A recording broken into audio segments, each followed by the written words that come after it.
Hey, I'm Zachary Cosma. I am a game developer, teacher, and ex esports athlete.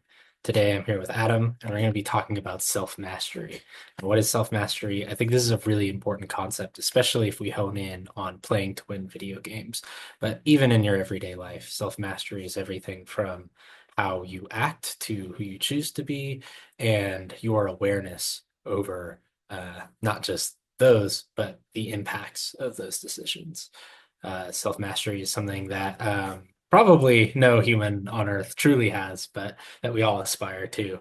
And it is something that I and Adam talk about frequently as competitive gamers. We are always trying to master ourselves, especially master ourselves within the context of a game. But I think our conversation here may spin a couple of different contexts. We may talk about playing to win in a video game. We may talk about playing to win in a grander sense.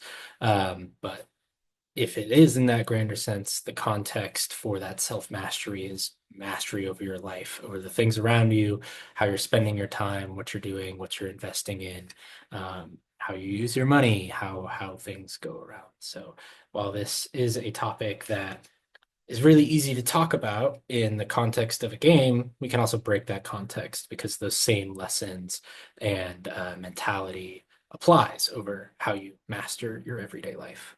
So, with that, Adam, you want to talk a little bit about your experience with self-mastery?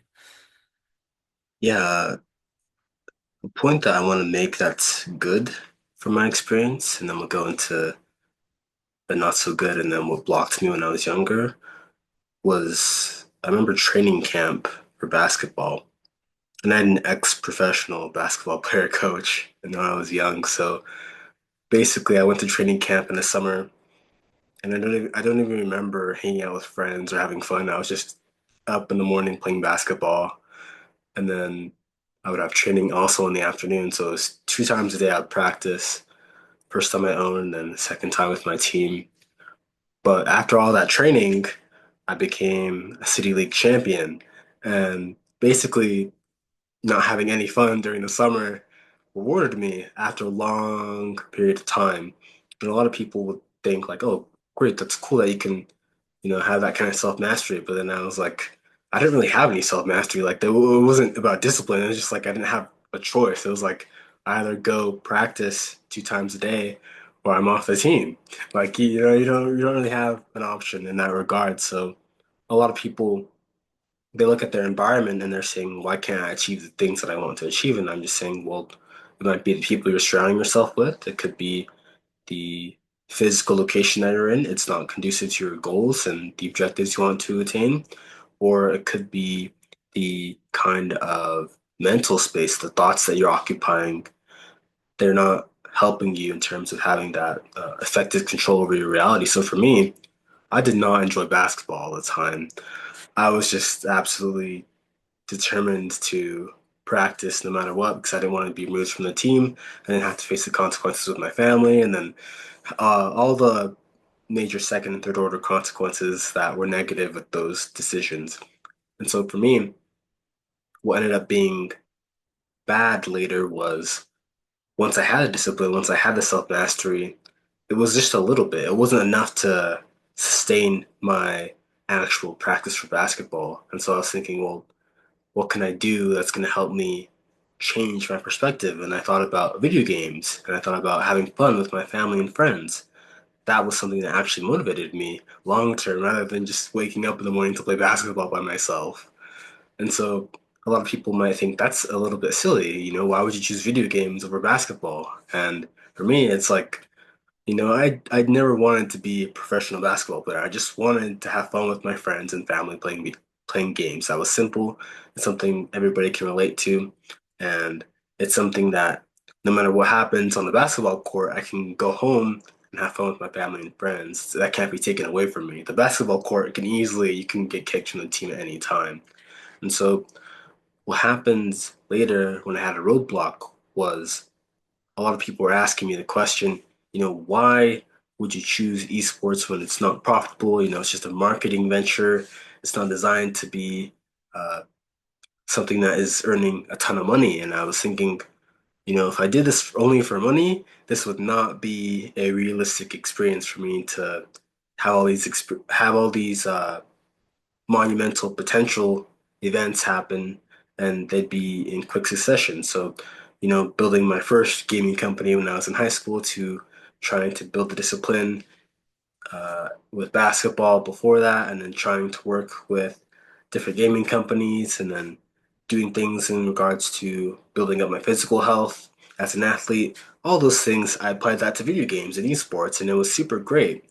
But the roadblock was I didn't want to do it only for money. A lot of people would think, well, you want to get paid, right? Of course. But I didn't want to go into esports just for the sake of money. I actually love esports. I actually enjoy watching the competitions. I just didn't want to attach the financial aspect to it as the only anchor. That was something that was a huge roadblock for a long time. Well, yeah, and I think that's super interesting. You've touched a lot about like self-mastery, and so much of it is actually external, right? Because when we think about like how do we define ourselves, how do we define our lives, and what would we count as like a mastered self versus an unmastered self, a lot of it is to do with what's around us. If we have this idea of self-mastery, it's that we are hanging out with the right people, that we're spending our time on the things that we value, and that we aren't, letting our friends kind of guide our life. But yet we define ourselves with everything external. If it were just us or you, who's ever listening to this on the planet, your worldview would be a lot different than this world full of people that we have. We have this awesome opportunity to think about how do we master ourselves in this world to manifest what we want? Because really, life is all about kind of taking you closer to the thing that you're manifesting. And I think a lot of self mastery is really understanding what are your goals? Where are you trying to head? Because if you're going down different directions, you're going to be pulled really strange ways. And for me, similar story, esports was one of those kind of being pulled a funny way in life result. So, I was enjoying this game, Insurgency, which is just like an indie shooter game, and I got an invite to go and try out with a team and start playing competitively in this game. And it wasn't off of the virtue other than more than, hey, this will be fun. But in that, you make a community of like-minded people who are all trying to better themselves within this context of people who are really passionate about the game and about the core interactions happening. And so you start to build relationships with this community. You get this sense of responsibility, like I need to keep getting better, not for myself, but for my team. And so you mentioned this very, very interesting aspect of self-mastery, where it's not always about yourself. Sometimes it's about the team. Sometimes it's about the people or the things around you. And you need to master yourself to fulfill a role, to fulfill a goal. Um, and ultimately, whether your goals are individual or you've got a group or, a team on your mission, it's a mission, right? You've got objectives, you've got things that you need to conquer to get there. And self-mastery is about not letting yourself fail at those things, but staying, hey, what do I need to do? Who do I need to be to achieve it? And so something interesting you said about the, video games versus athleticism with physical sports is, neither of these contexts um, are like super, monetary, right? People live their whole lives, some people, completely obsessing over money and tying their money to their self-worth. Well, if you're someone who's got self-mastery, money is actually never representative of your self-worth. Money is a means to an end. It's one of the tools that you use to achieve something related to your self-mastery. And so this could be a very empowering perspective for people who may not have a bunch of financial resources, right? Is how do I act in a way with myself and my capabilities such that I can master what that I have in accordance with my goals? And it's not about making all the money in the world. If that is your goal, then self-mastery will have a path for you that's different for someone who maybe wants to travel the entire world. There's two different means to get there and two different entire missions, right? So when we take a look at winding up in esports or having played games and getting to a point where uh, you're really focused on this sense of development. The core thing that we're doing is goal setting and measuring. So, uh, one of the biggest parts of self mastery that I don't think is talked about enough is that measurement, that practice, that checking in. Where am I at today? Where do I want to be at tomorrow? Um, and so, with the awareness factor playing in, what we're really talking about is, are you aware of your goals? Are you hitting them? Are you doing everything within your power? And how this relates back to video games. When we're playing sports, we're trying to maximize our victory. We're trying to enable our team members to be successful. We're trying to win the game. And this is universal across digital or physical sports. The idea that you are trying to maximize your potential to win. David Sirlin, who is a previous Street Fighter competitive player and game designer, uh, has a book called Playing to Win. And in this book, he describes kind of this mentality of kind of trimming off everything that would reduce your percent chances for success and doing everything that will increase your chances of success. And what are some of the interplays there? It's a fantastic book. It's free, available to read on his website. You just go to sirlin.net/PTW. Now, relating this concept, right, to life, if you are truly mastering yourself, well, you won't stop at 90% chance of hitting your goal. Self mastery would mean that you have done everything within your power to increase that percentage chance of success. So even if there's a 0.0001, that is still a significant number because how many times do you wake up a day? If it's that 0.0001%, that one day might come in your life. So you need to be ready for it, right? It's this idea that there's no uh, actual control that you can exert over life except for the control that you create. So being in the state of self mastery is having the foresight, the awareness, right? The kind of discipline to take action, but more than that, it's having a lot of meaning around it. I don't think there's self mastery in some sort of abstract Buddhist sense. Because again, we're defining ourselves with the things around us. We're not trying to release ourselves of meaning. We're actually getting really deep into meaning and ourselves as a machine that produces meaning in the world around us, and digging into that and saying, okay, well, how can I take this machine that makes meaning out of things that I am and put it towards a very specific meaning or purpose and do that in a fulfilled, complete way. So coming back down to earth a little bit, when you're playing basketball and you're shooting hoops, yeah, you're trying to get practice, you're trying to get better. When you're playing video games and you're trying to figure out different characters' abilities, you're trying to get better. If you are trying to get your finances together and you're sitting there going and collecting documents, you're just trying to get better at this one skill, that hopefully has a big impact on your life. And self mastery doesn't just stop at this sense of completion, right? Because that meaning goes further. That's why it's self mastery, because you can intend one thing, but completely do the other thing. And so I think, some people look at what you do with the career, some people look at what you do with, yourself and judge it. You say, hey, well, if you're going into esports, you're not going to make that much money. But the focus isn't there, right? There are other things in life that you're trying to manifest than just money. And I think for most people that is very true. Money is a means to an end, not the end itself. And we do see when money becomes the end, you get this very twisted sense of self as you go along that journey. But most of the time, people's journeys are rooted in other things, and money is to mean to an end.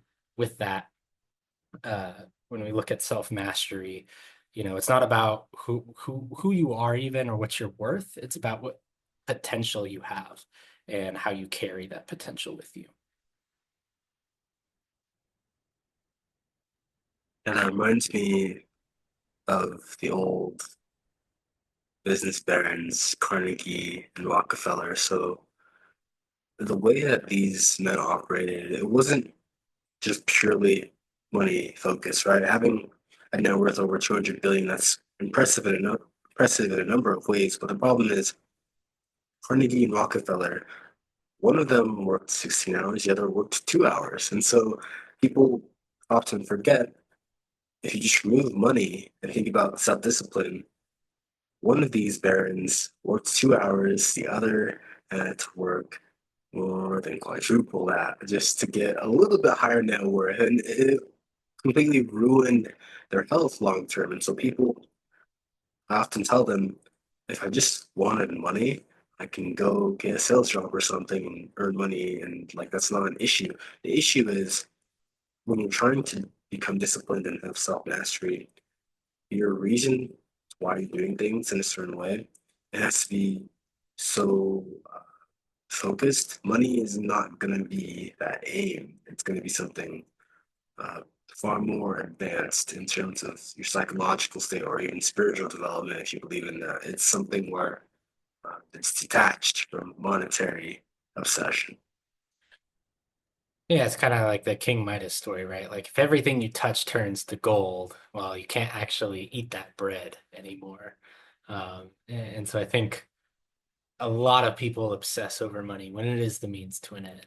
You know, you're looking for that money to buy something. It shouldn't be, um, to hold on to or have as a goal. Now that's not to say you can't be like, hey, I'm going to save up X amount of money as my goal and feel really good about that. No, that's awesome. That's a great sense of self-mastery. The difference is, what that money is meant for. You can't just, um, you know, it's sort of, Adam says this from time to time. It's not about getting a victory screen. It's not about winning games on a computer screen, right? It's not about that victory as much as it is for some people and some gamers. Um, when we take a look at playing to win, it's not about the win. It's about that process and relating that towards monetary goals. It's not about the numbers. The numbers after a while just become a means to an end. If you're operating on a, $500 scale and you're buying some, laptops, it's going to be a lot different than if you're buying a high-end car or you're buying a building, right? Like, these are just different scales that you work with. And so the numbers aren't really as important as that process, right? Like no one wants to necessarily have $1 billion. They want to have a wealthy life and the things that come from having that $1 billion. And so digging into earning and potential and money as goals, it's really not about the numbers. It's about what those numbers represent, and what's going into the process of those numbers. It's not for the fact that, hey, I saved up $1 million. It's that I was able to go through the process of, penny and dime, nickel, cutting back my expenses, investing in the right places, so now that I can have a retirement where I don't need to do those things. And I think that's where a lot of people lose the focus is they get too focused on the numbers and not enough on what do those numbers actually correspond to and why does it matter? A big part that you mentioned was the correlation. So a lot of people, when they're thinking about money and monetarily uh, evaluating your experiences, I look at my time differently. I just look at it in terms of, am I happy? Am I having harmony? And am I experiencing peace with the people that I love? I don't really think about money because then my mind gets too distracted about the value of the time and I'm just not in the moment experiencing it. I think Right. about, And you don't need money for any of that stuff that you yeah, yeah, described, right? Like you I don't think need about, money to connect with your family. You don't need money to go out and have a great meal. You can figure these things out. There are people, there are yeah, communities, there are resources. There are people who live their entire lives without touching an American dollar bill, and they live just as a fulfilled life as you and I. yeah, it's dangerous because a lot of people, especially in video games, I don't know why, they just look at some of these, indie games being produced in, what was it, Fall Guys, for example, right? That uh, massive success game, and people were so, I don't know if it was they were just driven by the seven deadly sins. They were just like, oh man, I gotta be envious of this game, and I'm just like, no, no, you shouldn't care about the monetary success that they have. Look at the actual contribution to these families and friends that they're giving, right? So many times that I could play a game with my family and friends and have fun, and I would never think about having to contribute any kind of monetary experience to that event. I just think about, wow, we're playing a video game and it's a good experience, right? It's not something that many people think in terms of when you see a game like Fall Guys, they're just like, oh, I know it's a popular game, but they don't actually see all the effects that it gives to the families, the friends, and loved ones that people have. More often than not, if you're going to look at the value of the gameplay can't just be fun long term. It has to actually build a community. It has to actually have something that can anchor people together. Otherwise, again, you get too distracted by things like money, which, I mean, anybody can go out and earn a living, just work. The problem is, why are you going to attach value to something when, if you really want to measure the quality of wealthy life, a lot of things you can't extract that quality of wealth from money alone. You need family, you need friends, you need to have peace and harmony and things that are going to be more intrinsically valuable to you as a human being. And money can't always buy those things. That's the problem. Money can't always attain the things that matter most. Yeah, exactly. Like your sense of self and mastery needs to have the awareness of what your goals are and how you get there.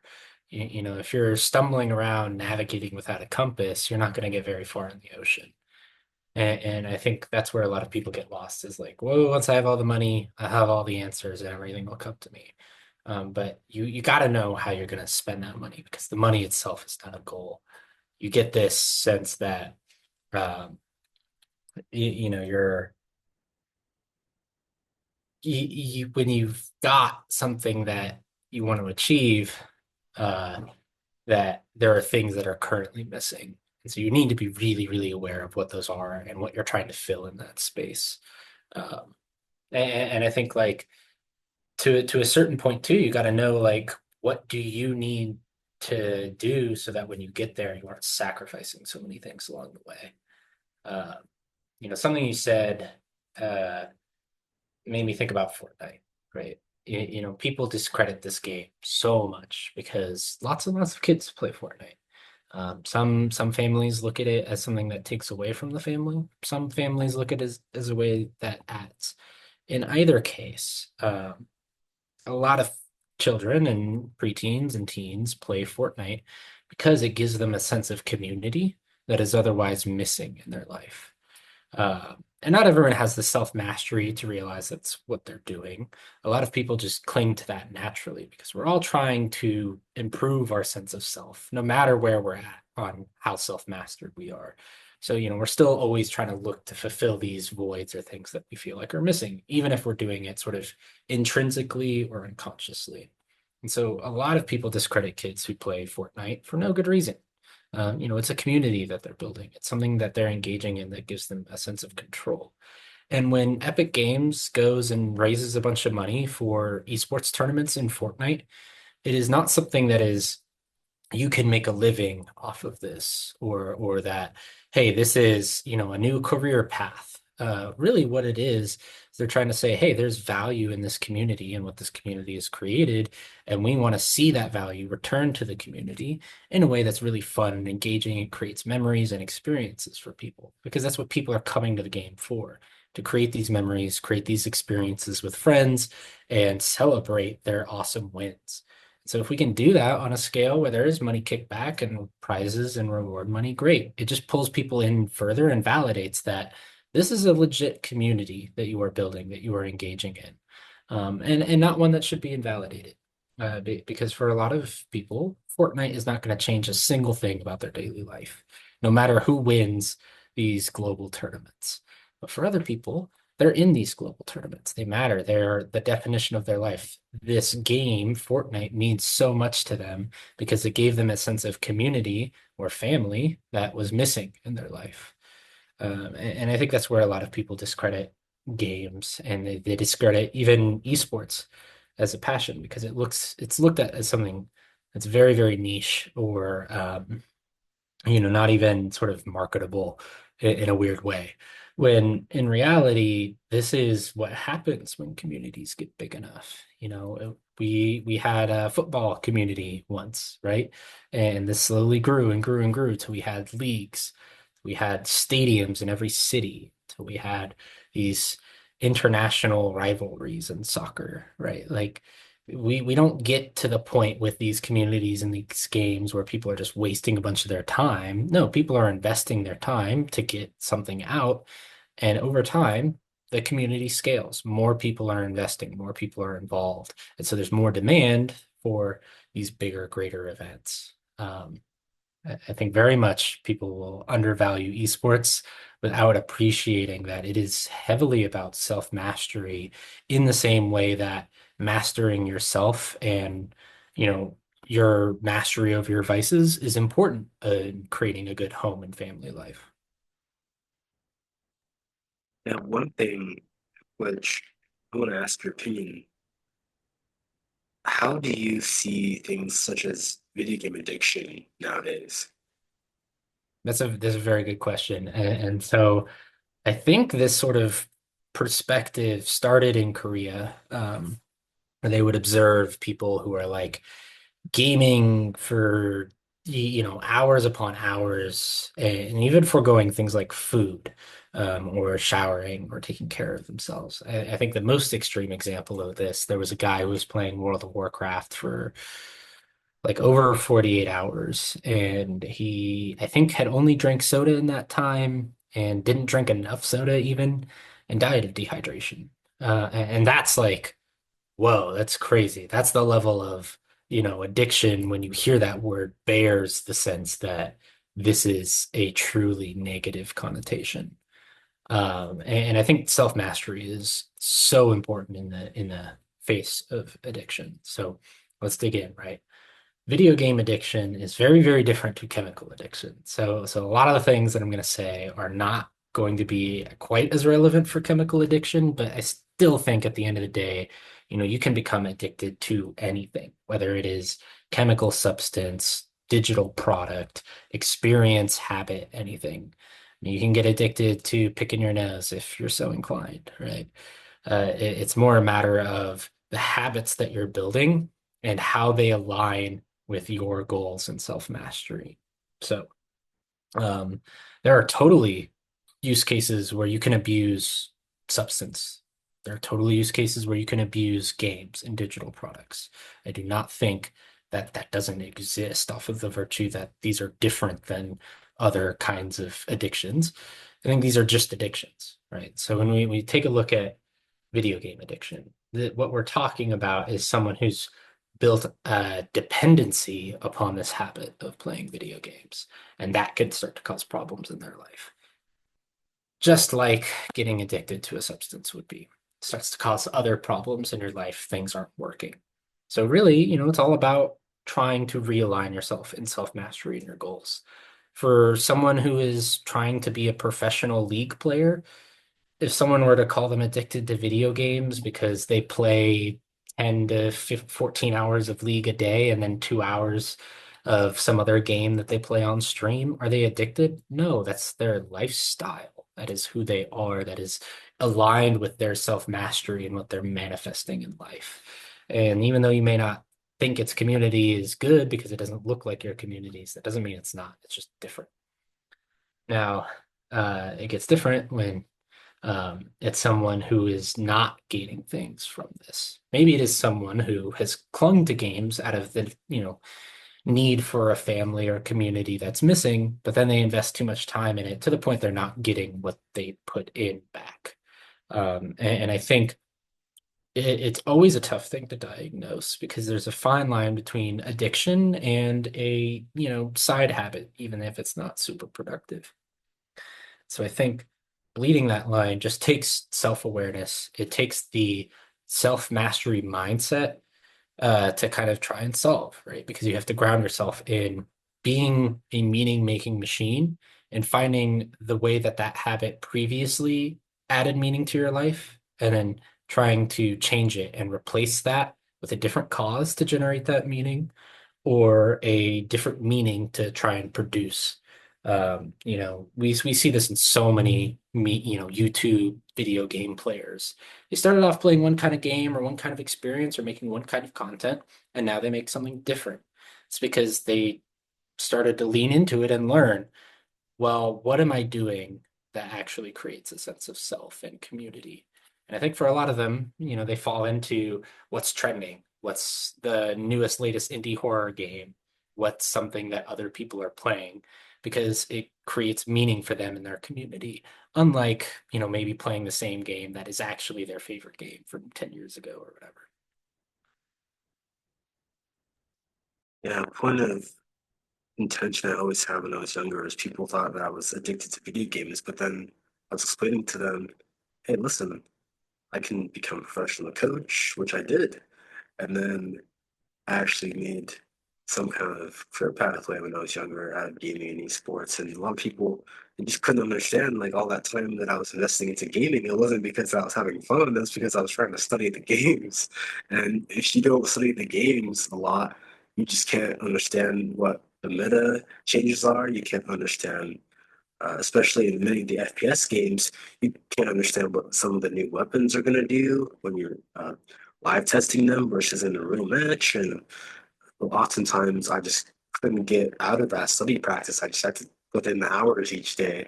And it looks strange to other people because from the outside, you see someone who is so focused, but it may not look at any kind of potential or result in the immediate term. It may take years for you to see that kind of growth from the outside. And so a lot of people Yeah. think that video game addiction is just something you can label anybody who's spending a lot of time studying a game. And I'm just like, no, no, no. It might be that this person could genuinely be studying the game for their work. And it's something that if they don't put in the time now, years later, right, they're not going to have those results. And you have to look at it in terms of is it going to negatively impact them in the short term, or is it going to positively impact them? And then they can disconnect from the game, right? They can leave that environment and they can go have their life separately. Yeah, and I think you bring up an interesting point, and it makes me think of something where it's like, video game addiction doesn't even need to be time based. Like you can be addicted to video games without them taking a lot of your time. Uh, it's more about the amount of meaning that it creates in your life, right? And so this is a bit of a hot topic, so I don't want to steer too deep into it. But recently, there's been quite a lot of allegations and proof of Elon Musk cheating at video games.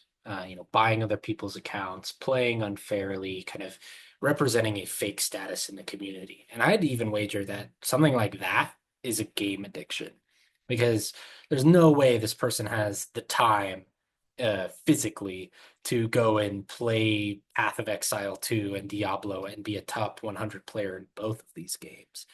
Players who play these games play it for 40 to 80 hours a week, right? Like these are serious time commitments that people are putting into these games. Whether that's addiction or not doesn't matter versus the context of what I'm about to get into, which is like it's about how much meaning you're making it add to your life. And if you're investing more meaning than it is getting back to you meaning or value, something's wrong, right? Like other things start breaking down in your life with this addiction. And so, if you invest so much into a game that you need to, in your mind, be a top 100 player, so you're going to go out and pay someone to go play on your account or to, help give you a script or something to enable you to artificially gain that uh, traction, you're actually investing quite a lot of meaning into the game and not really getting that much out because you're not going through that experience yourself. You're not going through that journey of self mastery. You're trying to shortcut it and say, well, I'm already self mastered, but that's not how it works. And you get this sense that this person is addicted to the game because they're making it mean so much in their life at the consequence of other things like their reputation, even within that game. Right. So I would wager that video game addiction can look very, very different person to person. And, someone who's playing World of Warcraft for, 96 hours out of the week is more than certainly addicted, versus someone who's playing very, very little likely, but claims to be at a certain level is also probably addicted, just in different ways, and have a different struggle in relation with their awareness and self-mastery. Awesome. Thank you so much for your time, Zach. We have about 2 minutes left. I want to thank everybody in the audience for listening. This has been one of those discussions which I haven't heard anybody expound upon yet. And so I'm extremely thankful for the opportunity to have these explanations and stories out in the community. Yeah, and same here. I think what we're talking about is really, really cool. And this idea that we can be our best selves is something I would encourage everyone to, carry on, try on yourself, and see if you can bring to other people in your daily life. Encourage everyone around them to be the best versions of themselves. It requires a lot, it's not easy. Self-mastery is a lot of steps to it. But in order to get there, we need to have more conversations like this. And I just want to congratulate you, Adam, on taking a step in your own self-mastery journey by seeking out conversations and topics that aren't being talked about enough. I think that's super valuable and something that everyone could gain a lot of value in by incorporating that same idea into their own self-mastery journey. Look out for those conversations that you feel aren't being had enough, or those topics that maybe no one else is really talking about.